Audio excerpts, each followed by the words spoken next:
Essa pergunta que você fez, eu acho que é uma das principais a serem respondidas pelos agentes que atuam no setor de gás no Brasil, sejam eles públicos ou privados. O artigo constitucional que regulamenta, que regula, que estrutura o arcabouço jurídico que sustenta o setor de gás no Brasil é o artigo 25, parágrafo 2º. O artigo 25, parágrafo 2º, quando Luiz Guimarães levantou a Constituição a Constituição Cidadã, tinha o seguinte texto: cabe aos Estados explorar diretamente ou mediante concessão a empresa estatal com exclusividade de distribuição os serviços de locais de gás canalizado. Ou seja, estava plenamente entendido, tinha eficácia plena, era auto-aplicável, se sabia exatamente o que cabia aos Estados explorar, ou seja, não houve dúvida de como o legislador gostaria que o setor de gás fosse estruturado doravante no Brasil. Porém, talvez isso ajude a explicar um pouco o que está acontecendo hoje com a nova lei do novo mercado de gás, que está em trâmite no Congresso, passou pela Câmara, agora está no Senado, é que o artigo constitucional sofreu uma emenda constitucional em 95 que eu acho que ainda não foi plenamente entendida em sua amplitude os seus efeitos, porque vamos analisar por partes o que aconteceu. O legislador, com a emenda constitucional número 5 de 95, retirou a expressão a empresa estatal, retirou com exclusividade de distribuição. Isso todos entenderam muito bem, ou seja, o que estava se dizendo poderão ser privatizadas as empresas distribuidoras de gás. E assim foi feito com algumas delas. Porém, o legislador, que poderia ter parado a mudança legislativa aí, ou seja, ficando simplesmente, cabe aos Estados explorar diretamente ou mediante concessão os serviços locais de gás canalizado, o legislador continuou, ele acrescentou coisas. E é aí que eu gostaria de chamar a tua atenção, porque ele acrescentou na forma da lei, esse aposto na forma da lei, e ele vedada a edição de medida provisória para sua regulamentação. O que o legislador quis produzir quando acrescentou isso? Ele estava dizendo o seguinte: estou retirando eficácia plena e auto-aplicabilidade desse artigo, subordinando ela a uma lei federal, sendo vedada que essa regulamentação seja feita por medida provisória pelo Poder Executivo. Ou seja, o Congresso Nacional estava mandando um recado dizendo: cabe a esta casa regulamentar esse artigo. De que forma esse artigo constitucional recuperará sua eficácia plena? Se tornará novamente auto-aplicável. Ele, ao acrescentar, ele quis que o setor ficasse subordinado a uma lei federal que seria trabalhada, discutida no Congresso Nacional em seguida.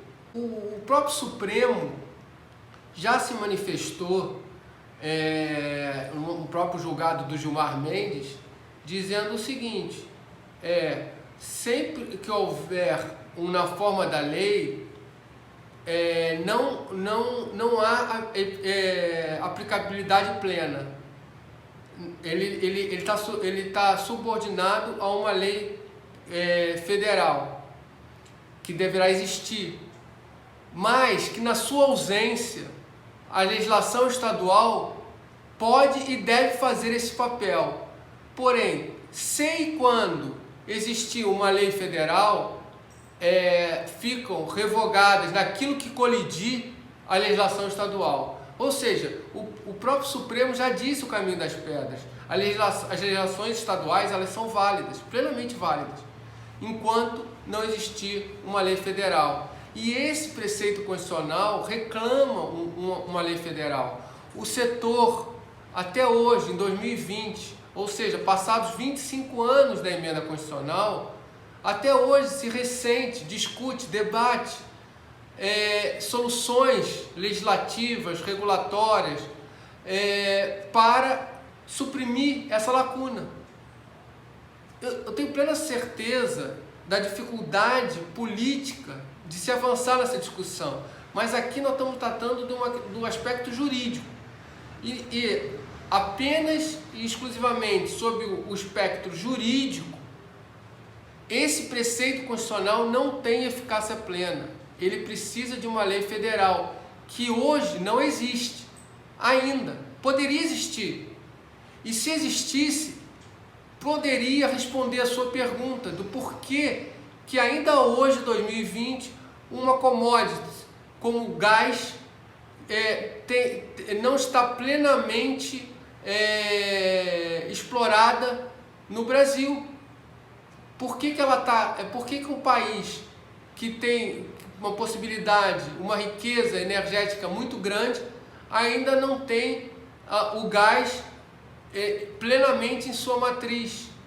Porque é tão tímido. Por exemplo, a Argentina, que é o nosso vizinho do lado, tem muito mais gasodutos, quilômetros de gasodutos que o Brasil. Isso só se explica exatamente porque não há ainda um arcabouço jurídico que permita essa expansão.